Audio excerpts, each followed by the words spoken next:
On our palette today we have titanium white, flake white, burnt umber, alizarin permanent, cadmium red, yellow ochre, sap green, ultramarine blue, and ivory black. And our painting medium of choice today is liquid original. And today is going to be the last session that we have from life with Steve in this pose.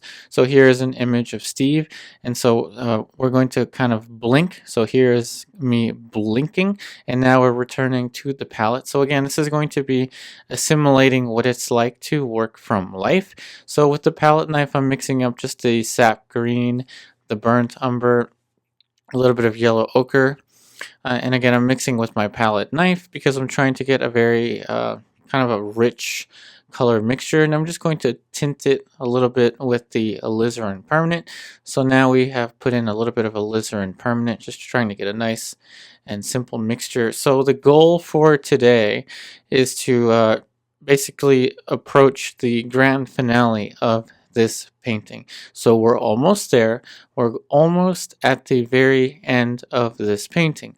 Now, the most important thing to obtain from working from life, at least in my opinion with this session, is are the background colors and the large light effect. Now, I know I've been talking about this for basically all of the sessions that we had from life, but it was just really apparent to me in the start of this sitting that the background color really needed some retouching.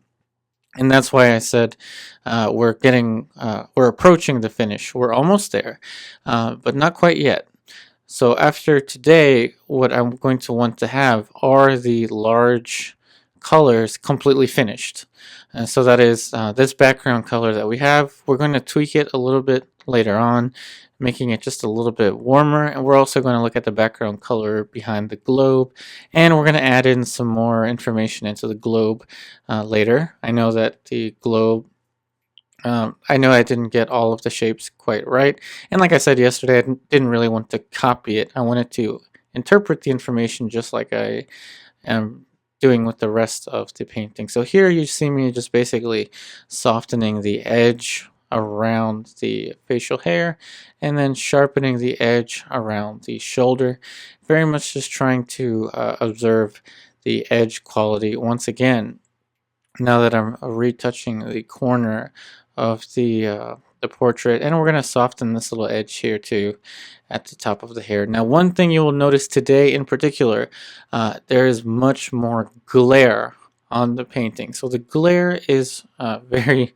very bad today. It's a very bright and sunny day.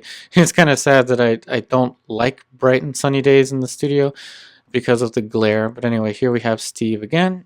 So we're going to take a very close look at the color of the background. So the background of the globe. So again, now we're going to go right into the burnt umber and the cadmium red medium. So the background, the color behind the globe, it had a little bit more purple, and I just kind of wanted to push it a little closer to the purple family. But now observing from life, I see that it's closer to a kind of warm brown with a tint of a coolish tone, which is going to be the purple.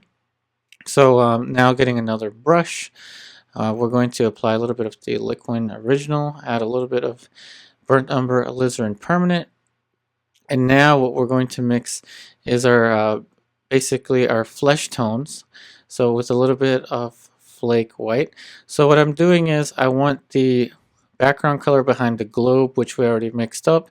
And now I'm going to just try to get a little bit of a gradation of flesh tone, because I'm going to actually work kind of the corner of the collar against the beard. So I'm going to work the transition from the beard to the collar. And the reason I mixed up the color for the kind of the brownish color behind the globe is just because I'm going to want to have that color to relate. So this color right here. So I'm going to try to relate that to the kind of the darker brown of the vest that the model's wearing. So the model's collar. So I just like to kind of cross relate certain colors to one another. And again, especially the last sitting that you have in a long pose, if you ever find yourself kind of confused to what to look for, I think the safest thing to look for is probably the hair, just on a practical level. So we're starting off with the facial hair just to kind of warm up a little bit. I certainly wouldn't want to start off with, say, the eye. And again, I apologize for all the glare. There is a substantial amount of glare on my palette, and you'll see how I kind of adjust my palette now and then to kind of counter the glare. So again, a little bit of sap green, and I know it's a little difficult to see the color mixtures, but you've seen me mix these types of flesh tones before. Nothing too complicated. So what I want to do is make this edge now even more elaborate. So we put in a little bit of a warmer flesh tone, and we're going to try to modulate this little edge here.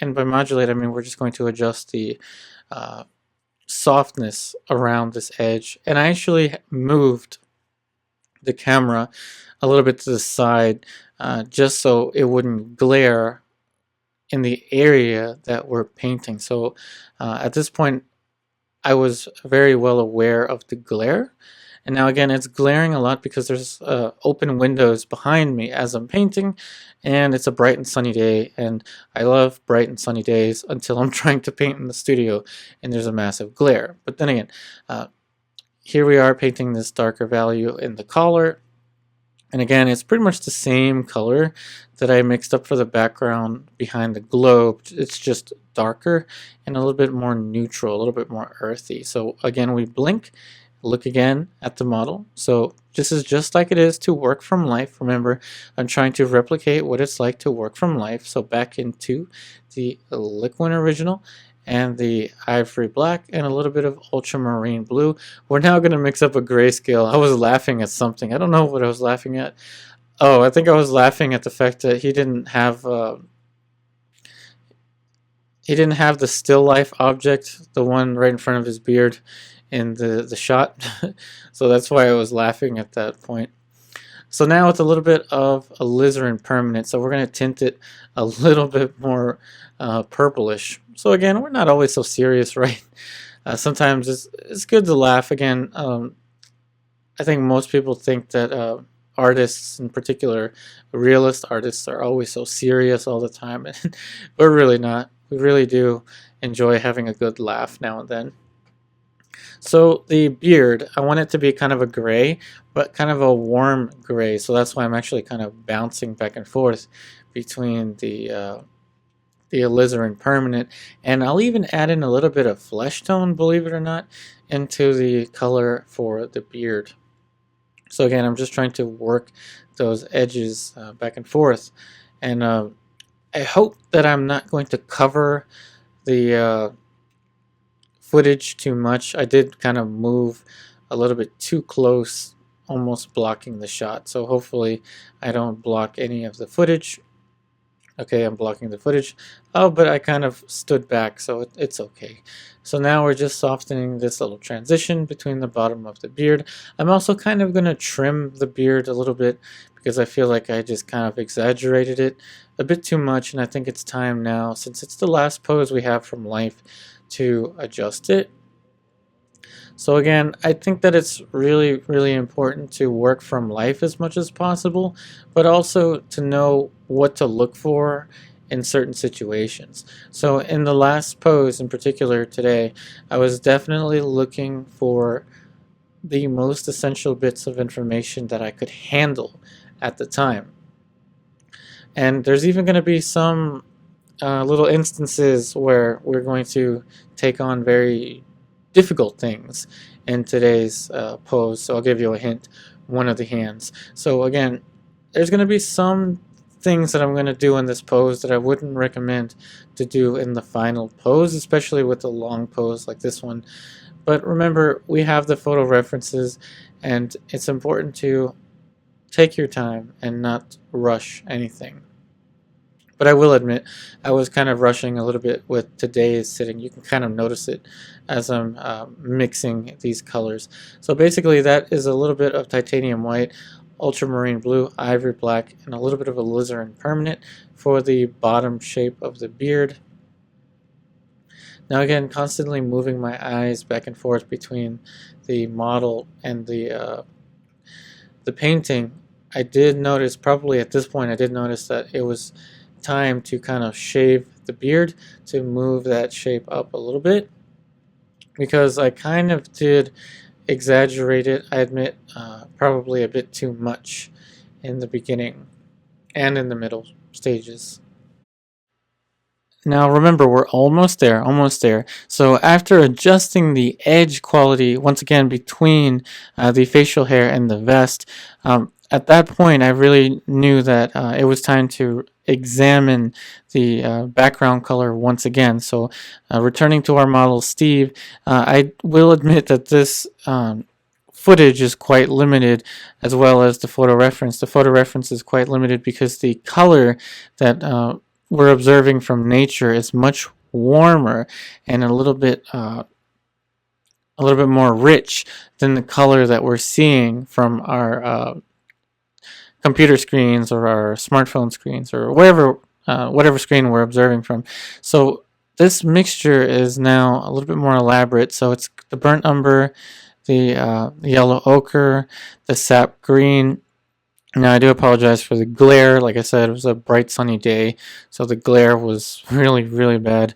But I'm trying to get a much warmer green that's not quite as kind of dull as I had before, even though it's kind of hard to see that color. So again, we're only going to put a little area of that color because we want to optimize the amount of time that we have working from life.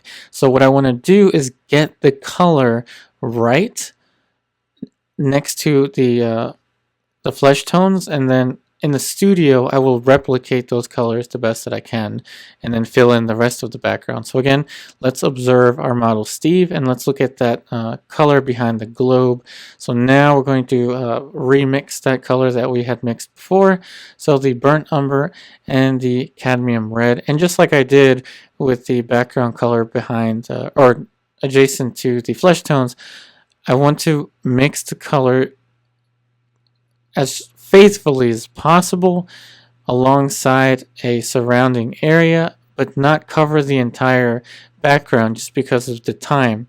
I'm really trying to optimize the amount of time that I spend, because in the studio, when we return to this painting, it should be the grand finale. The end of this painting will be basically just filling in the rest of the background that we didn't fill in today's video. So again, this color is very simple. It's much closer to a simple burnt umber and cadmium red medium type of brown, a very kind of warm brown. But we're also going to let the transparency of the kind of purplish tone show through. So I'm going to use this opportunity now to cover the outline that we had for the globe, and we're going to return to the globe shortly. And just like we did yesterday with the globe, I think it's going to be much better for me to just allow the footage to play and only show you certain instances of me painting the globe, because again, painting the globe is just going to be something that's going to be very time consuming to explain, and I'm not going to be able to explain every step of the way, because I mean, I'm not a geographer, so I'm not going to know every little shape that I paint in there. So in any case, I think that background color is working in relation to the globe now. So now that I have that background color, I'm going to let that color be. So now we're going to observe our model Steve again. And I'm going to present you with some of the painting footage of me adjusting the shapes on the globe. I actually had some of my my Instagram followers helped me out with some of the areas of the globe that I missed. So now you're going to be presented with the footage of me painting in some more of the shapes for the globe.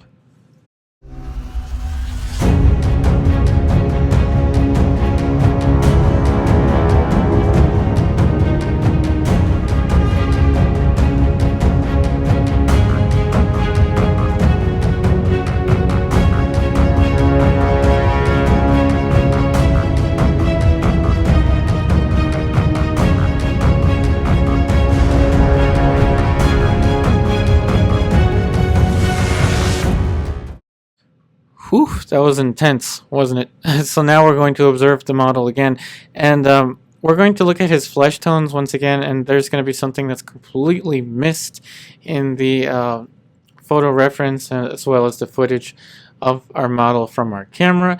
And what's missing is a very distinct warm kind of orangey pinkish tone that lives within the halftones that just is not visible in my photo reference or in the footage of Steve that we're seeing in today's video.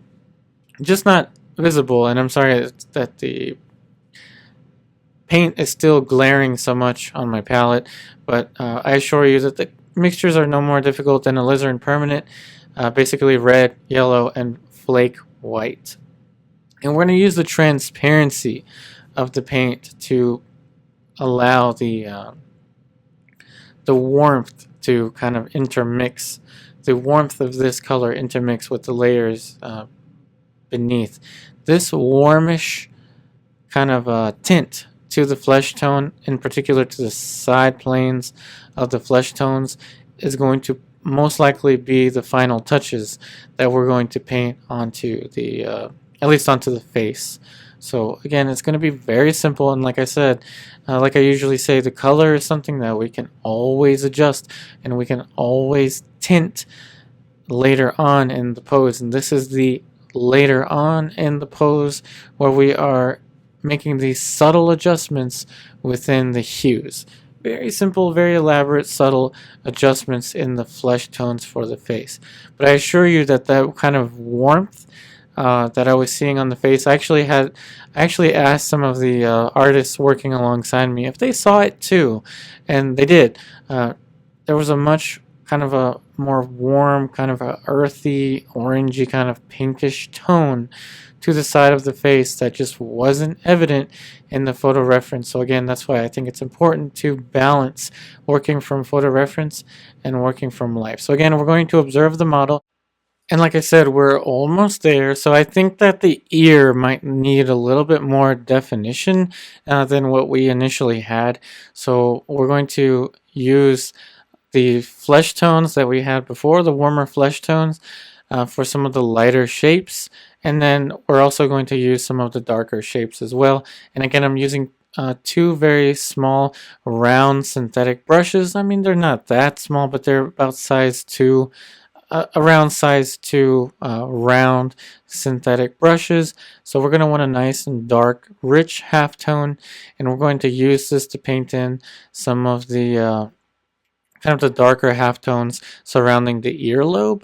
Now, from life, I actually didn't see too much of a greenish tint to the side plane of the ear. I did see that a little bit kind of greenish in the photo reference, but from life, it appeared much closer to the pinkish orangey family, very similar to the side plane of the face. And again, it's not really that much that needs to be done to the ear, but just a few little adjustments, and that is the darks. So here we have the dark shape here for the back of the I believe that's either the helix or the anti-helix. It's kind of slipping my mind right now, but it's just a dark halftone for the back of the ear. And then again, we're going to put in a little bit of a lighter tone right next to it. Very, very simple. I don't want to do too much for the ear. The ear is something at this point that I can very easily over-describe. So that would be all that I'd want for the ear. Now let's take a very close look to the hand, because again, we're going to do something very epic in a moment.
that was intense. So yes, in one of the 20-minute poses, I all of a sudden decided to repaint Steve's left hand. Remember, hands are the things that just give me the most trouble. And so I decided to present you with the footage in that way, with the kind of epic music, simply because I really like the way that that kind of footage looks, to be honest, and the fact that I really want to present the experience of painting to you. And repainting that hand in that short amount of time was exhilarating and horrifying at the same time. I was terrified. So I really wanted to present the footage in that kind of way to kind of convey that kind of sense of, oh my goodness, what am I doing to my painting at this moment, at the last sitting kind of thing. So hopefully that kind of showed through with the way that I edited that. And I'm talking about the hand again. So now the very, very last color adjustment that I'm going to do working from life is to add a little bit more of a yellowish warm tint to the form shadow of the white of the drapery, and I'm using the transparency of the paint, and that is I'm adding a little bit more medium to the paint to make it more transparent, just so that I can utilize the layer underneath. Remember, I want a kind of warm yet coolish color to show through with the white of the drapery, and it just so happens that with the form shadow of the white of the drapery, I just wanted to push it a little bit warmer. And again, most of my focus in this painting session was in the painting. So in tomorrow's video, or depending on the order of videos, because I do have some other videos in mind to create, in the next video of this painting, it should be, no promises there, but it should be the grand finale of this painting. Today, I'm presenting you with basically the almost there kind of footage, because it's me completely focused on the color mixtures and adjusting them. And I'm well aware that it's very difficult to see what I'm doing based on the lighting in the studio. Again, I'm painting with my art group. My focus is on the painting and on running my art group. So again, I'm sharing with you the footage of me working on this painting from life, and basically almost done with it. So what I'm trying to get at is that the colors are very nuanced now at this point. Hard to explain, almost impossible to explain now. So the cast shadow now has a kind of a greenish, a yellowish, an orangish, and a pinkish kind of tone to it. And again, this is the reality of what it's like to create these paintings. It's a wonderful experience. We don't always have the answers. We don't always have a step-by-step way to do it. Really, sometimes it's our intuition and our eye that guides the brush. Other times, we're fully focused on the step-by-step procedural aspect, and then other times we're just kind of feeling out the colors. And that's what I was doing in basically what is now the last minute that I have working from life with the model. And this really is the last minute, and you're really seeing me painting in the very last brushstrokes. Everyone kind of felt the same tension that was painting with me in the group, like, this is it. This is going to be the last session that we have with the model. But don't worry, I'm going to present you with more footage of this painting in the studio as we finish it up with the grand finale. That being said, there is only about 30 or something seconds left with Steve posing from life. That being said, I really hope that today's video helps you out. I know it's a lot shorter than usual, but I really hope that today's video helps you out and presents you the experience of painting from life. And that was the timer. The timer went off. Steve is now finished with his 6-week pose from life. I really wish you the best in all of your artwork, and I'll be back again very soon.